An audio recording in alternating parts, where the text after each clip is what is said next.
We shall look at the case where f of n is order of n power log a base b minus epsilon, or f of n is polynomially smaller than n power log a base b.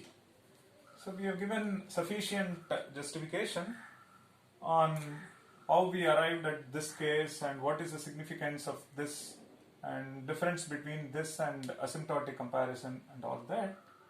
Now this one I should plug in over here so that I get a closed form formula. So f of n is it is order, either you work with this or you can change it to at most some constant times n power log a base b minus epsilon, and which means f of n by b power j is at most some constant times n by b power j to the power log a base b minus epsilon, which you can substitute here.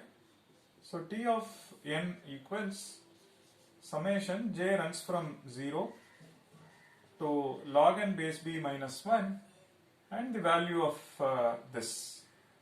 So this is at most some constant times n by b power j to the power log a base b minus epsilon plus the contribution from the set of leaves, which is n to the power log a base b. We will try simplifying this part and then substitute here to complete the analysis.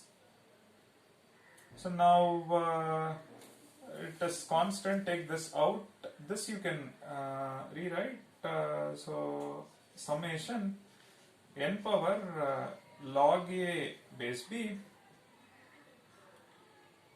and minus epsilon divided by b power j to the power log a base b minus epsilon, plus this term comes as it is, but we shall just focus on this term, and after that once we simplify we plug in at this place. So now what is this one? Now some constant times n power log a base b and times n power minus epsilon divided by this one. You can there is one a power j as well, so that a power j is here, so it is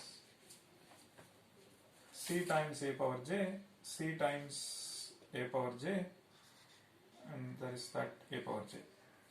So this one is b power j to the power log a base b times b power minus j epsilon.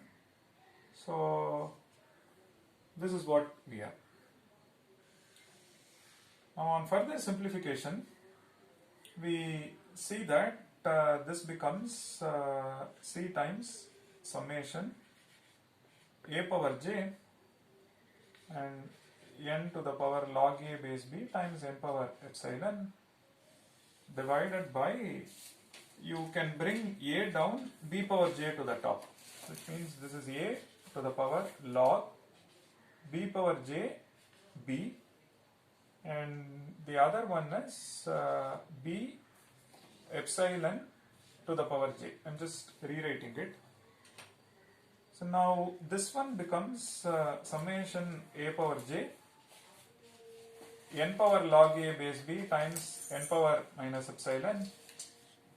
This j will come on this side, then it becomes a power j log b base b 1, so it becomes a power j b power minus epsilon times j. Correct? So that's all we have. So on further simplification we get a power j will get cancelled.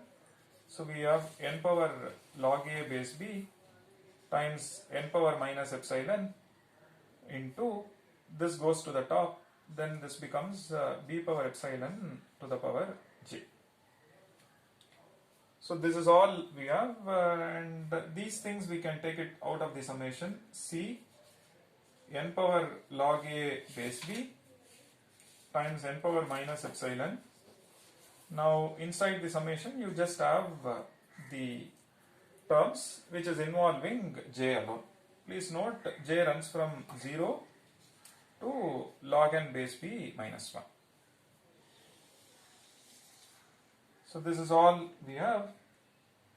Now along with this, so now we have c times n power log a base b times n power minus epsilon, and b epsilon j is running from 0 to this, so which means it is b epsilon to the power log n base b minus 1 plus 1, it is log n base b minus 1 divided by b power epsilon minus 1.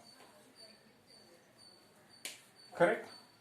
Now you can see that this is c times n power log a base b times n power minus epsilon, and this one, what you can do is you can bring n down b power epsilon to the top. So this is n power log b epsilon base b minus 1 divided by b power epsilon minus 1.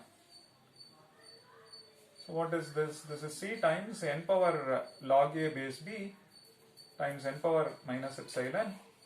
This epsilon comes here, so it becomes n power epsilon times log b base b, which is 1. So this becomes n power epsilon minus 1 divided by b power epsilon minus 1.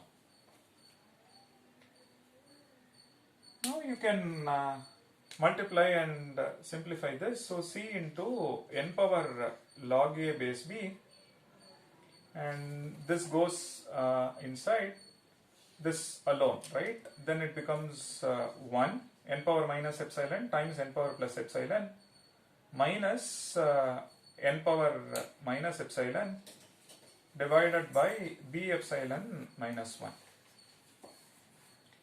So please note b is constant, epsilon is a constant. So b epsilon, b power epsilon is greater than 0, this is greater than 1, so this is a constant, greater than 1, so you will get a constant here. And n power minus epsilon is 1 by n power epsilon, which is strictly less than 1. So which means this entire term is precisely some constant, say d. So now what do we get? This is c into d into n power log a base b, which we can write it as it was at most. So this is what we get, right? So this term alone, one can write it as order of n power log a base b. Correct? So this is all we have. Now you just have to go back to the expression and substitute. So t of n becomes order of n power log a base b plus theta of n to the power log a base b. So when you go back, this is what we have simplified. On simplification, we get this. On simplification, we saw that it comes down to n power log a base b plus the second component is theta of this. Now with this we see that it is like order of n square plus theta of n square, which is theta of n square. So it is theta of n to the power log a base b. So the interesting part here is, given a recurrence relation of this type with the condition being this, so it satisfies this condition, meaning n power log a base b is polynomially larger than f of n, then it turns out that the solution to the recurrence is n power log a base b, meaning the contribution from the set of leaves determines the overall complexity of the underlying algorithm or the recurrence relation.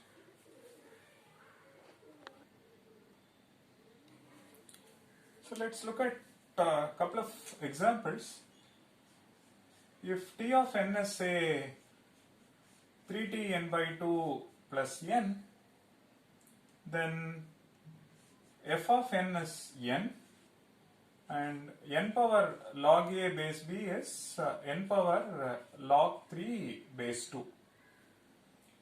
Now we are comparing is this growing faster in polynomial sense. So now n is order of n power log 3 base 2 minus epsilon for some epsilon greater than 0.